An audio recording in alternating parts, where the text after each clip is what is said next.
ஜன்னல் வழி நாள்தோறும் மின்னல் ஒன்று கை காட்டும். அம்மம்மா என்னைத்தான் ஆசைகளில் நீராட்டும்.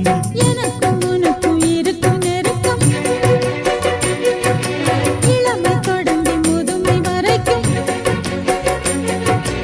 இரவும் பகலும் உறவை வளர்க்கும், இடையில் இருக்கும் தடையை தகர்க்கும்.